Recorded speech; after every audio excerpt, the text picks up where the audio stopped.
नाही, मला नाही माहीत त्याच्याबद्दल. परंतु असं काही कारण असू शकतं. काय प्रत्येक वेळेसच शंका घ्यावा असं काही नाही की कशामुळे कॅबिनेट बैठक रद्द केली किंवा घेतलीच नाही, का कॅबिनेट बैठक बोलवलीच नव्हती. काय आपण आजच काय सांगता येणार आहे ते काढून. पण आपली 13 जुलै, एक महिन्याचा वेळ त्यांना दिलेला आहे. त्याच्या आत सगळ्या मागण्या ज्या दिलेल्या आहेत हैदराबादच्या गॅजेटसह सगळ्या सोयऱ्यांची अंमलबजावणी, सगळ्या सोयऱ्याची अंमलबजावणी करताना सुद्धा आम्ही दिलेल्या व्याख्याप्रमाणेच पाहिजे. हे 10 महिन्यापासून आम्ही म्हणतोय त्याच व्याख्याप्रमाणे पाहिजे. सगळे गुन्हे मागं घेण्याची प्रक्रिया त्यांनी सांगितलेलं की आम्ही घेणार म्हणून ते 13 जुलैच्या आत हे सगळं करायचं. मराठा आणि कुणबी एकच आहे. कायदा पारित करण्यासाठी आधार पाहिजे. 57 लाखाच्या नोंदी मिळाल्या. ते पण जे काय शिंदेसाहेबाची समिती त्याला 1 वर्षाची मुदतवाढ, जे आपले विषय ठरलेले आहेत आमचे, बॉम्बे गव्हर्नमेंटचं गॅजेट, सातारा गव्हर्नमेंटचं गॅजेट, हे 8-9 विषय ते शंभूराज देसाई साहेबांना मी त्यावेळी सांगितलेले आहेत आणि मुख्यमंत्री, दोनही उपमुख्यमंत्री यांना हे विषय माहिती. त्यामुळं कॅबिनेट झाली नाही झाली त्यात काय पडायची आम्हाला गरज नाही, माहीतच नाही काय ते. पण 13 जुलैच्या आत मराठ्यांना ओबीसीतून आरक्षण पाहिजे, 50% आतच पाहिजे. ओएसिस फर्टिलिटीच्या तज्ज्ञांनी IVF उपचार पद्धतीद्वारे 1 लाखांहून अधिक जोडप्यांना मातृत्व प्राप्तीचा आनंद दिला आहे. मोफत अपॉइंटमेंट बुक करण्यासाठी आजच संपर्क साधा. पाटील, कॅबिनेटमध्ये तुमच्या मागण्यांवर सुद्धा चर्चा होणार होती आणि ओबीसीचं आंदोलन सुरू झालं, त्यांना सुद्धा शब्द दिला होता की कॅबिनेटमध्ये सरकार चर्चा करणार. आज त्यांचं शिष्टमंडळ जाणार होतं, ते शिष्टमंडळ सुद्धा कॅन्सल झालं. एकंदरीतच मराठा आणि ओबीसीच्या चर्चेमध्ये वादळ नको म्हणून कदाचित कॅबिनेट कॅन्सल केली असं. नाही, ते बी माहीत नाही मला. मी कशावर शंका घ्यायचं, बोलायचं म्हणून बोलत नाही, भाषण करायचं म्हणून करत नसतो, मीडियाच्या बांधवात बोलायचं म्हणून बोलत नसतो. काही प्रॉब्लेम असतील ते काहीच आपल्याला माहीत नाही. आणि वादंगण फदंग व्हायचा काय संबंध आहे, त्याचा काय संबंध आहे. विषय असा आहे की त्यांना आरक्षण असून ते इतके लढायला लागलेत असून मग आता आम्हाला नाही, आम्ही किती लढूत. विचार करण्यासारखी गोष्ट आहे राव. राज्याला उभ्या राज्याला प्रश्न पाडण्यासारखा विषय. उभं राज्य उघड्या डोळ्यानं बघतंय. आरक्षण असणारे लोक जर असं लढायला लागले तर आरक्षण नसणारे त्यांच्यापेक्षा चौपटीनं लढतील ना. आता माझ्या मराठ्याला तर आरक्षणच नाही, माझ्या मराठ्याच्या पोराचं तर वाटलं झालं. मग तर आमच्या घराघरातले आता मतभेद जरी असले तरी सोडून देतील. महाराष्ट्रातले सगळ्या पक्षातले, सगळ्या संघटनेतले सगळे शेतकरी, कामगार, माथाडी कामगार, डब्यावाले, ट्रॅक्टर हाणणारे, टेम्पो हाणणारे, रिक्षा हाणणारे, बैलगाड्या हाणणारे सगळे मराठी आता आमचे बी एक होतील ना. आम्हाला तर आरक्षणच नाही. तुम्हाला असून तुम्ही इतकं लढताय मिळू नये म्हणून, तर मग आम्हाला मिळावं म्हणून आम्ही किती ताकदीने लढू. आता असले मतभेद तरी आता इथून पुढचे खानदानी मराठी सगळे सोडून देणार आहेत आमचे सुद्धा मतभेद आता. कारण ते जर असून इतका त्रागा करायला लागले, इतका मराठ्यांच्या विरोधात विष वकायला लागलेत, तर आमचेही मराठी असलेले मतभेद सोडून आता तेही त्यांच्या जातीच्या लेकरासाठी आता लढणार आहेत. कारण तसे संदेश माझ्याकडे यायला लागलेत. आणि आमच्याही मराठ्यांच्या नेत्यांनाही सगळ्यांनी आता हे डोळ्याने जे तुम्ही बघताय, आरक्षण असून जर इतकं लढायला लागलेत किंवा कोणीतरी फुसलवून त्यांना लढायला लावायला लागलं, तर मग आपले काय उघडे डोळे घेऊन नुसतं बघता का, झोपलेले आहेत का नुसते. जे मदत करणार नाहीत ना मराठ्यांना, मग तो कोणत्या पक्षाचा आमदार, माजी आमदार, खासदार असो ना, त्याला मराठी आता इथून पुढे उघड्या पाडल्याशिवाय सोडणार नाहीत. 100% उघड्या पाडल्याशिवाय सोडत नाही. सगळ्या मराठ्यांच्या पोरांच्या बाजूने उभा राहिले पाहिजे. पंकजा मुंडे आणि धनंजय मुंडे पण तिथे गेले होते. त्यांनी पण असं म्हटलं की जर ओबीसी मधून आरक्षण देणार नाही असं सरकार म्हणतंय तर किमान या समाजाला ते सांगावं, समजावून सांगावं, गैरसमज दूर होतील. थेट ओबीसी आरक्षणाच्या बाजूने ते उतरले थोडक्यात. ते काय आज थोडेच आहेत, ते काय सांगायची गोष्ट पहिल्यापासूनच काही वेळेस आंध्रातून काही ते काय ते सांगण्यासारखा विषय नाही. समजा नाराज होण्यासारखा बी आमचा काही विषय नाही की का गेले, अन्नदान अधिकारी गेले, तुमचं म्हणणं आहे त्यांचं ओबीसी आरक्षणाला विरोधी, तर ते आज थोडा आहे, सगळ्या महाराष्ट्रालाच माहिती. पण पाटील, वडीगोद्रीला मागच्या 2 दिवसापासून आता नेत्यांची गर्दी व्हायला लागली. आता ओबीसी एक होतं सगळं. आम्हाला काहीच वाटत नाही हो त्याच्यात काय वागू आहे, कव्हाही एक नाही. आज तुम्ही ते विषय घ्यायला लागलात. आम्ही उपोषणाला शांततेत बसलो तेव्हा ते मोर्चे काढीत होते, येवलेवलं सगळ्या महाराष्ट्रात सभा घेत होतं. त्याचं काय असतंय, आम्हाला काय वाटत नाही ते. मी तेच सांगितलं ना आता तुम्हाला, त्यांना असून जर ते इतकं लढायला लागलेत विनाकारण आमचं आणि त्यांचं काय नसून आमच्या विरोधात ते इतके आरडायला लागले. तर मग आता आम्हाला नाही म्हणल्यावर आमचेही मराठी जागे झाले ना आता घराघरातले, महाराष्ट्रातल्या घराघरातले मराठी आमचेसुद्धा आता जागे झालेत की यांना आरक्षण असून आपल्याला नाही मिळावं म्हणून हे लढायला लागलेत. तर मग आपण आपल्या पोरांसाठी मराठ्यांनी सुद्धा आता किती लढलं पाहिजे ताकदीनं. आपल्याला तर नाहीच आहे असं आता मराठ्यात चर्चा सुरू झाली की आपल्याला आरक्षण नाही, आपण तर आता जीवाची बाजी लावून लढलं पाहिजे. मला लय बेनिफिट झाला उलट. आता नसलेला मराठा राज्यातला एक बाजू झाला आता, म्हणजे कोणत्या पक्षात काय होता इकडं काय होता तर त्यांचे आता फोन येतात किंवा इकडून तिकडून निरोप यायला लागलेत की पाटील त्यांना आरक्षण असून ते जर इतकं लढायला लागलेत, आपण त्यांचं काही केलेलं नसून दुश्मनीसारखं वागायला लागलेत. मग त्यांना असून जर ती इतकी ताकदीने लढायला लागलेत तर आपल्याला नाहीच आहे. मग आता आपण किती ताकदीने लढलं पाहिजे. म्हणजे आता आमचे चौपटीनं उलट लोक एकत्र झाले. मराठा आंदोलन आक्रमक होणार होता पहिल्यापासूनच आहे. आणि जास्त त्यांच्यामुळं नाही, त्यांच्यामुळं आम्ही आमचं आंदोलन आक्रमक करणार नाहीत, त्यांच्यामुळं मोठं करणार नाहीत, लहानं करणार नाहीत. त्याच्यापेक्षा 1000 पटीनं जरी एकत्र आले तरी आरक्षण मराठी ओबीसीतूनच घेणार. त्याला धरून प्रश्न आहे की कालच छगन भुजबळ म्हटले की ओबीसीतून आरक्षणाला विरोध माझा आधी पण होता आणि पुढेही राहील. म्हणजे ओबीसीतून आरक्षण देण्यासाठी भुजबळ आणि ओबीसी तुम्हाला विरोधात आहेत आणि त्याची पुनरावृत्ती काल पुन्हा केली. आणि गरज पडल्यास मी आंदोलनात उतरेल. आणि ते कवा नव्हता उतरायला. मधल्या काळात थोडं काय झालं असं म्हणून राहिला असं म्हणजे बाजूला ध्यानळी फांडळी लागली असं, भजी खाल्ले असतं नाही खांदबार काही मिरच्या फारच्या कवा नाही देऊ. हो आयुष्यात गेलं त्याचं असलं गोरगरिबाच्या लेकराचं आरक्षण हिसकून घेण्यात आणि पाप करण्यात आयुष्य गेलं त्याच्यात. त्याच्यामुळं काय आता काय सांगायची गरज आहे का कोणाला की ते विरोधात नाही. ते पहिल्यापासूनच विरोधात आहे. आयुष्यात त्यात घातलं आहे त्यांनी. लोकांच्या लेकरांचे मुर्दे कसे पडते, आरक्षण मराठ्यांना मिळू द्यायचं नाही, मराठ्यांच्या लेकराच्या नारड्याला नख लावायचं काम त्याने आयुष्यभर केलेलं आहे. त्याच्याकडून आम्ही अपेक्षा ठेवत नाही ते आमच्याकडून बोलल म्हणून. जे उपोषण चालू आहे ओबीसीचं तिथं म्हणतात की जरंगे यांच्या आंदोलनाला सरकार रेड कार्पेट टाकत आहे. मराठा समाज ओबीसी मध्ये आलेला आहे 80% असं जरंगे पाटील सांगतात. त्यामुळे आम्हाला धक्का लागतोय आणि त्यांच्या आंदोलनाला रेड कार्पेट आणि आमच्याकडे दुर्लक्ष असा आरोप आहे. नाही नाही असं कुठं असतं. येते तर तुम्ही खरंच बसा ना यांनी काय म्हणते त्याला अस्तित्वाचं असल्यासारखं बसा. विरोध करायचा म्हणून बसणार, मनात काहीतरी वेगळं ठेवून बसणार. आमचाच विरोध नाही तुम्हाला त्याच आंदोलनाला. लाड सरकारने जास्त केला तेच सांगतोय ना मग, तेच म्हणतोय ना मी. काहीतरी दुःख असतं, आम्हाला दुःख आहे म्हणून 4 जण जास्त येऊन प्रश्न सोडायचं बघतात.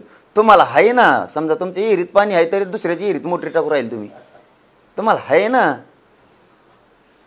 त्याच्यामुळं त्याला शिरेश वाटत नाही. कारण त्यांच्याही समाजाला वाटतंय, खरं सांगतो हो, पटवून घेत जा, त्यांच्याही समाजाला वाटतं आपल्याला आहे ना, कशाला मराठ्याला विरोध करायचा उगाच. त्याचं ऐकून आपल्याला धक्का लागत नाही, काही नाही. गोरगरीब मराठ्याचे लेकरं आरक्षणात आले पाहिजे. त्या ओबीसी बांधवाला वाटतं, गावखेड्यातल्या धनगर बांधवालाही वाटतं गोरगरीब मराठ्याच्या पोराला आरक्षण मिळालं पाहिजे. हे आपले कशाला विरोध करतात उगाच. हे गाड्या गोड्या भरून आणतात म्हणजे हे राजकीय लोक आणतात. हे राजकीय लोकांचा स्टंट आहे तो. आणि आमचा विरोध नाही हो त्यांना. मी म्हणतो त्यांनी तिथं काय ठुलं आणि वर स्लॅपवर जरी ठुलं आम्हाला नाही अडचण. आम्ही खुनशीपणानं बदला घ्यायचा म्हणून आंदोलन करत नसतो. आम्ही आंदोलन न्याय मिळावा म्हणून करीत असतो. विरोध करायचा, कोणाची तरी दुश्मनी कोणाचं तरी ऐकून अंगावर घ्यायची म्हणून आंदोलन करणारे आम्ही नाही. काही मिळावं, राजकीय फायदा व्हावा म्हणून आंदोलन करणारे आम्ही नाही आहेत. तुम्ही खुनशीपणानं करताय. तुमच्या लेकराला आहे ना आरक्षण, मिळून द्या ना आमच्या लेकराला. असं कुठं असतं का तुमच्याकडं कोणत्या मंत्र्यांनी यावं नाही यावं याचा मालक मी थोडाच आहे. मी थोडाच राष्ट्रपती आहे म्हणून जा रे तिकडं 25-25 जण या जरा थोडं एक फेरफाटका आणून मी काय माझ्या काय हातात आहे का काय. बरं तिथं 100 मंत्री आले, मला काय दुःख आहे बा. ज्याला दुःख कोणाला असतं, ज्याला आपण विरोधक मानलं त्याला. आम्ही त्यांना विरोधकच नाही मानलं. आता किती बारा सांगू, मानलंच नाही आणि मानणार बी नाही. आता सगळं महाराष्ट्रालाच माहिती आहे ना, ओबीसीचा मराठ्यांचा वाटोळा करणारा कोण. लय पाप डोक्यावर घेतलेलं त्यांनी. ओबीसीचं सुद्धा, गोरगरिबाचं, 12 बलुतेदारांचं, मराठ्यांचं सुद्धा लई. आणि आता धनगर बांधव सुद्धा त्यांनीच घेतलेले. धनगर बांधवांचा इतका वापर केला त्यांनी मागं सभा घेऊ तेवढ्या सभा बरं का, जाहीरपणानं सांगतोय मी, तेवढ्या सभा जर एस टी आरक्षण धनगरांना मिळावं म्हणून जर त्यांनी घेतल्या असत्या ना, आता बोध मिळाल्या असत्या. त्यांनी धनगराचा शब्दसुद्धा नाही काढला की धनगरांना एस टीमधून आरक्षण मिळावं, एक शब्दसुद्धा नाही काढला त्यांनी. म्हणजे त्यांच्या लेकरासुद्धा पाबडकर घेतलं, त्यांचे लेकरं धनगरांचे त्यांनी सभेला बोलवले, पण आरक्षणाचा विषय त्यांनी नाही मांडला. एवढं जर ते एस टी आरक्षणासाठी लढले तर मागच धनगर बांधवांना आरक्षण मिळालं असतं. एक महत्वाची मागणी बद्दल आता विचार सुरू झालेला आहे. हा धनगर समाजाच्या नेत्यांनी केलाय. नाही असं नाही म्हणता येणार, असं नाही म्हणता येणार. परंतु धनगर बांधव एक खरंच लहान मोठा भाऊ प्रामाणिकपणाने बोलायचा. तुम्हाला आमिषाचा रोष व्यक्त जर करायचा असेल तर मग त्याला आमचा नाविलाजी, पण एक प्रामाणिकपणाने जर बोलायचं असेल तर फक्त दुसऱ्या नेत्याचं ऐकून तुम्ही करू नका. धनगर बांधव ताकदवर आहे, धनगर बांधव गरिबीत खूप जगतोय. फक्त नेत्यांनी हे मनावर घ्यायला पाहिजे, आपल्या लेकराला आरक्षण मिळून द्यायचं आणि एस टीतूनच द्यायचं. मराठे खांद्याला खांदा लावून उभा राहणार त्यांचे. तुम्ही म्हणताय की एनटी मध्ये आरक्षण द्या असं तसं. जरांगे यांना विजय म्हणजे कोण, एनटी म्हणजे कोण, हे तुम्ही धनगरांबाबत बोलताना हे माहिती तरी आहे का? खोडा आणि जोडा ही जरांगे यांची राजनीती आहे. जाऊन दे त्याला, बसा म्हणा कवर. 54 लाख नोंदी ज्या सापडल्या आहेत त्यामुळे ओबीसीला धक्का त्यांना बसणार नाही. त्यांना माही भाषाच कळणार नाही. मी त्यांच्या लेकराच्या बाजूने बोलतोय, धनगराच्या, आणि ते मला विजेन एन हे शिकवायला लागले. काय प्राथमिक शाळेत काय शिक्षक झाले का तुम्ही? बोर्ड घेतला आणि फळा घेतला आणि लागले लिहायला खडून लगी. मी बोलतोय धनगराच्या लेकराच्या बाजूनं, ते चांगले व्हावे, ते मोठे व्हावे, त्याच्यासाठी ताकद लावा. आणि कुंकडं बरळत असले तर तुमचा उद्योग तुम्ही बघा, बघू आम्ही आमचा. महत्वाचा विषय जात भुजबळांना टार्गेट करून धनगरांना भाऊ म्हणायचं असा सगळा हा खेळ सुरू. आम्ही विचार आता हे कोण म्हणतंय? तेच अच्छा, म्हणजे शेवटी आणखीन त्याचीच माय आहे. भुजबळांना टार्गेट करून धनगरांना भाऊ म्हणताय असं राजकारण सुरू आहे. तुम्हाला काय करायचं? मी त्याला टार्गेट करीन नाही तर काही करीन. तुमचं नामचं काही आहे का? त्याने आमच्या याच्यात खोडा घातला. हे असले तुम्हाला फुकट दुसऱ्याचे भांडणं विकत घ्यायची सवय लागली. ही चूक हे फक्त म्हणून गोरगरीब धनगर बांधवा अडचणीत आला. हां, म्हणजे तुम्हाला असं म्हणायचं का उद्यापासून आम्ही भाऊ बी म्हणून नाही असं म्हणायचं का? मग ते कोण म्हणतोय त्याला असं म्हणायचं का की आम्ही उद्यापासून एकमेकाला भाऊ म्हणू नये, एकमेकाच्या मागं लागावं, रोज शांतता राहू नये, सलोखा चांगला टिकला नाही पाहिजे, ही याच्यासाठी आंदोलन उभा केलेले आहेत का? मग जातीय दंगली व्हावा, जातीय तीड निर्माण व्हावा यासाठी केलेलं आहे का? मग जाऊ द्या, आता मला उद्यापासून त्यांच्यावर बोलायचं बी नाही, बघू आम्ही आमचं काय. विषय काढला तर ओबीसी लक्ष्मण हाके असं म्हटले की जरांगे नेहमी आम्हाला भाऊ भाऊ म्हणतात, मराठा ओबीसी भाऊ भाऊ आहेत, पण तुम्ही ओबीसीच्या घरात बसून ओबीसीचं घर उद्ध्वस्त करत असाल तर आम्ही त्यांना भाऊ कसं मानायचं? चलू द्या तुमचं, धन्यवाद. चलो, तुम्हाला प्रश्न विचारलेला त्यांनी त्याच्यामध्ये व्हीजेएनटी हा जो प्रश्न ते उपस्थित केला ते माहिती आहे. त्याचा एकदम साधा प्रश्न आहे की विमुक्त जाती आणि भटक्या जमाती हा त्याचा अर्थ आहे. त्यांच्यासाठी व्हीजेएनटी ही वेगळी कॅटेगरी केलेली आहे आणि धनगर समाज जो आहे तो भटका आहे, मेंढ्या वगैरे घेऊन फिरतो, त्यामुळे त्यांना त्या व्हीजेएनटी मध्ये टाकलेला आहे. असा इतका साधा प्रश्न आहे तो, आणि त्याची वेगळी कॅटेगरी केली तरी सुद्धा ते ओबीसी मध्ये घडतात. तेच सांगितलं मी त्यांना, पण ते म्हणजे अर्थ काय तर मला काय घेणं देणं नाही. जाऊ दे, मला त्या विषयात बोलायचंच नाही आता. हां, आता माझ्या लक्षात आलं त्यांची भावना काय आहे काय नाही लक्षात आलं. आम्ही किती तळमळीनं बोलतोय, आम्ही काय त्यांचा फायदा घ्यायला बोलतो का? बरं, एक साधंच उदाहरण देतो, इथून पुढे ही विषयच बंद करतो. मला जर तुम्ही ते तसले प्रश्न विचारायला लागले, मग आता एनटी व्हीजेएनटी म्हणजे काय सांग. 10 महिने झालं मी धनगराला आरक्षण देईन म्हणतोय, किमान देईन तरी म्हणतोय, तरी एकही धनगर बांधव आत्मा आमच्या बाजून नाही. एकही राज्यातला असा कोणचा आंदोलक हो की त्यो जर इतकं बोलून जर आपल्या बाजूने येत नसेल तर त्यो म्हणून जाऊ तिकडे ते येतच नाही तर काय बोलायचं त्यांच्या बाजूनी. तुमच्यापासून जर आम्हाला काही फायदाच नसेल, आम्ही काय बोलावं तुमच्याकडून? तरीही मी रोज बोलतोय की धनगराला आणि मुस्लिमांना आरक्षण आमचा प्रश्न मिटल्याच्या नंतर सरकार कसं देत नाही ते मी बघतो. अंगावर घ्यायचं ठरवलं आणि तुम्ही उगा कोणाच तरी ऐकून असले प्रश्न विचारणार, जसं काय आम्ही दाटूमुटी म्हणतो तर अशी भाषा लोकांना हे भासवायचा प्रयत्न करणार आणि तुमच्याच पोरायचं तुम्हीच वाटोळं करणार, खोटं आमच्या विरोधात लढणार. आणि आम्हाला तुमच्या बाजूनं बोलत असून बी जो तुमचा खरा शत्रू आहे त्यो, त्यांनी खाऊ दिलं नाही, त्यांनी तुम्हाला राजकीय आरक्षण घेऊ दिलं नाही, त्यांनी महामंडळ खाऊ दिले नाही, त्यांच्याशी तुम्ही ही करताय.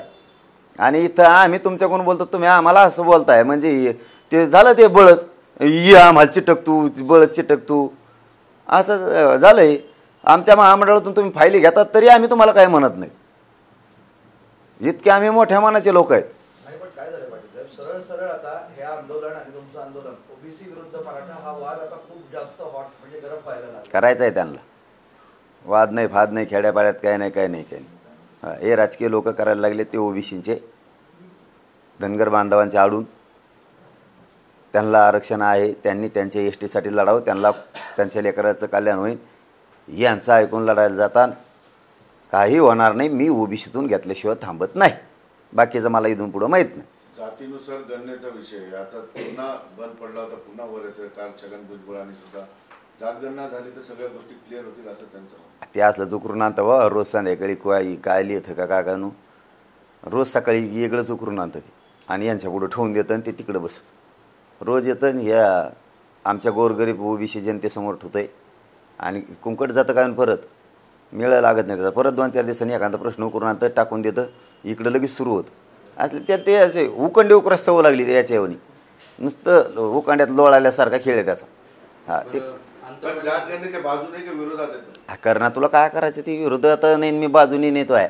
तुला काय करायचं तर कर. तू एखादं रजिस्टर घेऊन का तू, कारण मोजीत बसा ना रोज तिथं काय घेणं नाही मला. सरकार जास्त आहेत का मराठी जास्त आहेत? असून दे, कोणी बी जास्त ओबीसीतून मराठी आरक्षण घेणार, कोणी जास्त असून दे. त्यांनी तुम्हाला आणखी एक प्रश्न विचारला आहे. मला काय विचार तिकडे सरकारला विचार ना मला. जरांगे केवळ तरी पण ते विचार ते म्हणतात की जरांगे हे विचारवंत आहेत का, त्यांना काय कळतं की फक्त भुजबळांना टार्गेट आणि ओबीसी संपवण्याचा घाट घालता येते. जाऊन तिकडे ते बुगाच बसलेले दिसते, जाऊन दे. बरं, आंतरवालीत बैठका सुरू आहे की परत तुम्हाला हे करावं, हे आंदोलन संपवणे अशी गावकऱ्यांनी परत भूमिका घेतल्याचं काय? आंतरवालीत हलवूनच देत नाहीत लोक. चलो धन्यवाद. तुमचा मृत्यू झाला आहे असं छान व्हायरल झालेलं आहे खूप, आणि पोलिसांनी गुन्हाही दाखल केलाय. नाही आता ते कोण करतंय आता हे असलं काय, म्हणजे काय हेतू आहे?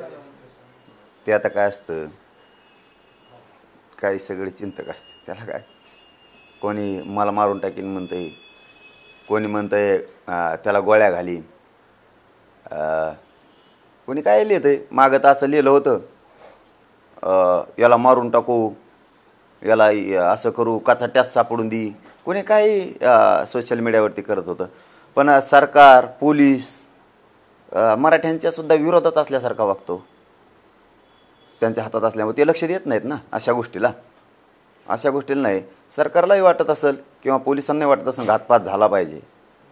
दुसऱ्याचं उलशिक काय झालं की लगेच ॲक्शन घेतात पोलिसं, सरकारसुद्धा, गृहमंत्रीसुद्धा ताबडतोब ॲक्शन घ्यायला लावतात लगेच एस पींना त्यांना, की इथं इथं पोस्ट पडली, कारवाई करा, अमकं करा, तमकं करा, संरक्षण पुरवा, सगळं करतं. इथं आम्हाला मेलेलं दाखवून द्या, मराठ्याला जिवंत दाखवू द्या, आम्हाला कुणी मारून टाकू द्या म्हणू द्या. आमच्याकडं काय ध्यान नाही, त्यांना ध्यान द्यायला वेळच नाही. मराठ्याचं वाटोळं झालं पाहिजे. आरक्षणात ध्यान देत नाहीत, मराठ्याला धमक्या दिलेल्या त्याच्यात ध्यान देत नाहीत. पण मी नाही बेत, फक्त तू ये मना समोर, मग सांगतो तुला काच का. ओबीसी एक नसल्यामुळे जरांगेंचं फावत आहे. आता मी काय करू मग? तुम्हाला लोकांचे उकंडे करायचे, तुम्हाला लोकांचे कामं करायचे, तुम्हाला आरक्षण असून तुम्हाला मराठ्याच्या विरोधात लढायचं नाही. पटत ओबीसींना ते, सामान्य ओबीसींना वाटतं गोरगरीब मराठ्याच्या पोराला आरक्षण मिळालं पाहिजे, कशाला विरोध करायचा आहे. दुसरं एक वाटतं ओबीसींना आणखीन गावखेड्यातलं, आपल्याला आहे ना आरक्षण, कशाला विरोध करता त्यांना, त्यांचं हक्काचं आहे ते. ओबीसी काय म्हणतोय सध्या गावखेड्यातला, त्यांच्या जर नोंदी सापडल्या असल्या तर त्यांना दिलं पाहिजे. आपल्या लोकांनी त्यांना विरोध केला नाही पाहिजे. हां, त्यांचं जर काही नसेल तर ठीक आहे, त्यांच्या नोंदी आहेत, म्हणजे उदाहरणार्थ त्यांचा जमिनीचा 7/12 आहे तरी तुम्ही म्हणता त्यांना देऊ नका. हे सामान्य ओबीसीला नाही पटत. नेत्यांना पटतंय विरोध करायला, त्यांना नाही पटत. असा कोणीच नाही राव या देशावर, या महाराष्ट्रात, या प्रतित्वालावर की एखाद्याची वशिला काय म्हणते त्याला पुरावा आहे तरी देऊ नका म्हणल्यावर त्याच्या बाजून लोक होतील, देणारच नाहीत. एखाद्या रस्त्यात एखाद्याला चापट मारली तर आजूबाजूचे म्हणणारच तो का मारली. तसं आमचं असून जर तुम्ही म्हणताय देऊ नका, ओबीसी बांधवाला कसं पटेल ते. त्यांना वाटतं ना हो ना गोरगरीब मराठ्याच्या लेकराचं कल्याण, कारण त्यांचं आरक्षण आहे, आणि हे म्हणतात नका देऊ. ही उघड उघड भूमिका आहे ना. आम्ही कोणचं आरक्षण मागतोय, हे NT व्हिजेंटीमध्ये आंदोलनं कोण करतंय, सभेला लोक कोणाचे, विरोध करणारा घरी झोपवतो. लोकांना काय पटत नाही का तो राजकारणी माणूस आहे. धनगर बांधवांचा सगळ्यात जास्त फायदा अशा माध्यमातून छगन भुजबळ उचलितो आणि तो मोठा व्हायला लागला आणि तो धनगर बांधवाच्या आरक्षणाचा विषय घेत नाही. धनगराज्य पोरांचं करोडो पोरांचं वाटोळं व्हायला लागलं फक्त त्याच्यामुळं. कारण त्यांचे लढणारे लोक त्याच्या नादी लागून वेगळं आंदोलन लढतात आणि धनगर बांधवांचं म्हणणं आहे आपल्याला एसटीतून मिळालं पाहिजे. यांनी तिकडे ताकद जर वापरली एसटीतून आरक्षण मिळवायला तर राज्यातला करोडो मराठा त्यांना ताकद देऊन ते घेऊ लागल. तुमचीही सुरक्षा वाढलेली आहे. बाहेर 3 जण बंदूक घेऊन उभे आहेत. रात्री जास्त असतात म्हणजे नाही बाबा, आमचे लय हाल येत. आमच्या मराठ्याला काही देत नाहीत कवा. आमच्या मराठ्याचं लय अवघड कार्यक्रम आहे. पण ते आता काय ते लय अवघड आहे. तुम्हाला काय सांगू, लय अवघड आहे ते. आहे बाळासाहेब दोडतले नावाचे एक व्यक्ती आहेत जे यशवंत सेनेचे प्रमुख आहेत आणि त्यांनी येत्या पावसाळी अधिवेशनाच्या तारखेला अहिल्यादेवी होळकर यांच्या जन्मस्थळी चौंडी येतं. मला फक्त एकच सांगायचं आहे की मी फक्त समावेश करा उपोषण करणार आहे. माझं फक्त एकच म्हणणं आहे, आता इथून पुढं मी जाऊ दे तिकडे. देखील कोणाला किती समजून सांगितले काय उपयोग होत नाही. आपली शक्ती वायाला आपली घालू नाही.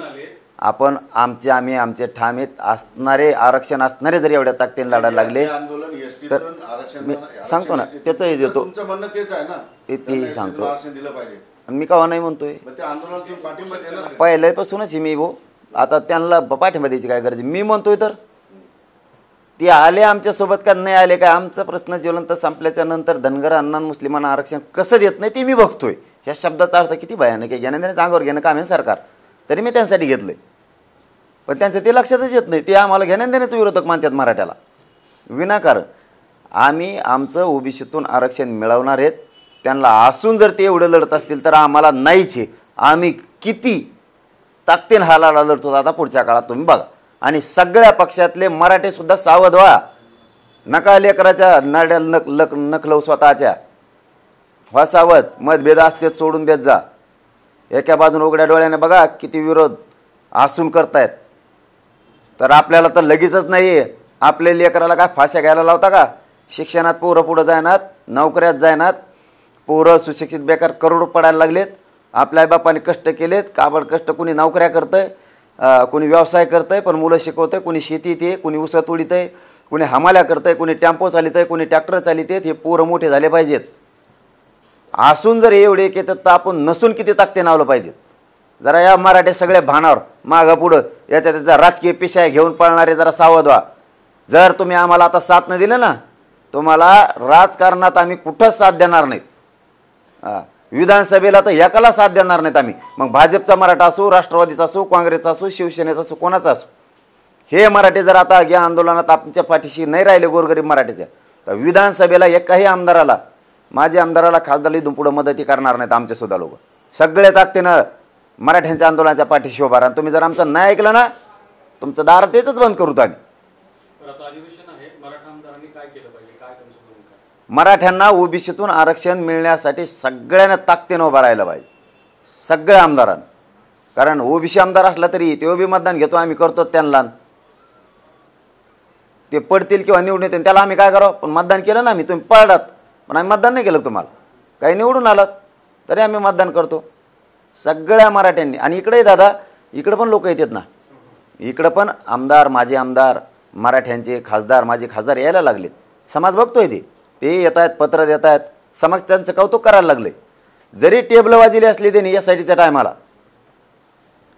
तरीही लोक बघतायत की जाऊ द्या येतात ना, पण पत्र द्यायला लागलेत, पाठिंबा द्यायला लागलेत. आणि महाराष्ट्रातला मराठा समाज बघतोय कोणचा आमदार, कोणचा मंत्री, खासदार पत्र देतोय, भेटतोय, जातोय. तेही यायलेत. जे नाही येणार ते लोकांना दिसायला लागलेत. ही काय येत नाही, मराठा विरोधी आहे का आमदार, खासदार, मंत्री. याला आणखीन मराठ्याचं वाटलं व्हावं वाटतं का. मराठा लय हुशार झाला आमचा. मला लय गर्व वाटायला लागला बा माझ्या समाजाचं. 4 दिवस लेट मिळालं आरक्षण, पण माझ्या समाजाचा मला लय अभिमान वाटायला लागला.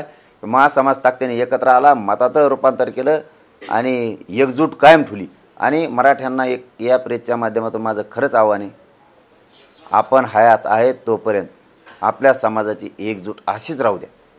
लय कामं होते ना आपल्या समाजाचे. अन्याय आपल्यावरचा बंद होईल.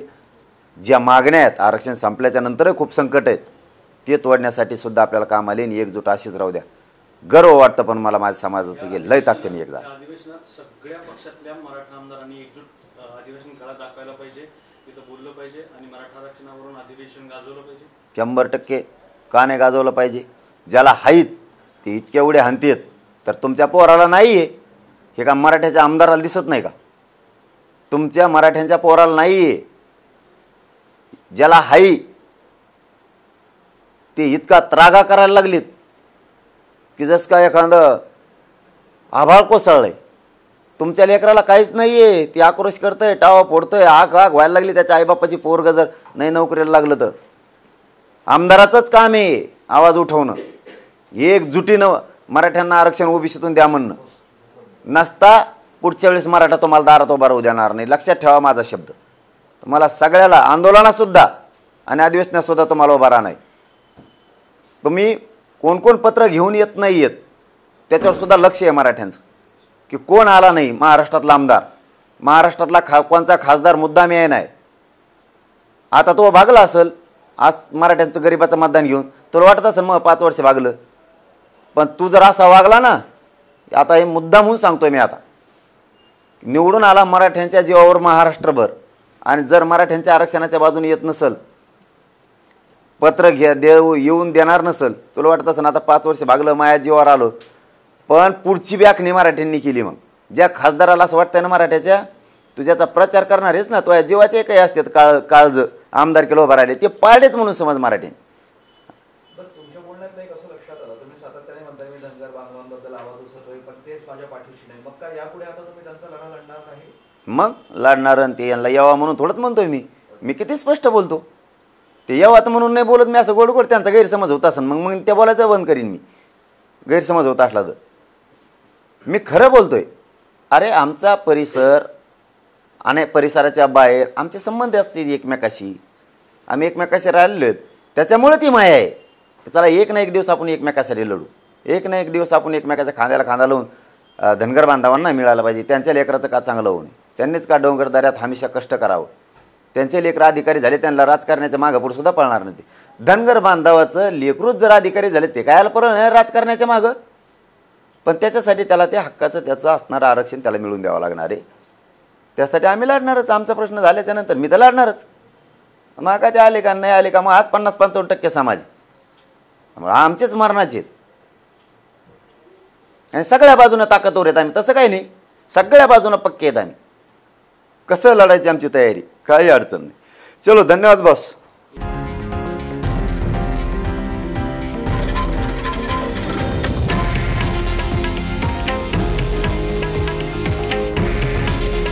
हे आहे देशातील नंबर 1 न्यूज नेटवर्क आणि आपण पाहत आहात TV9 मराठी. काळजी तुमची, हित महाराष्ट्राचं.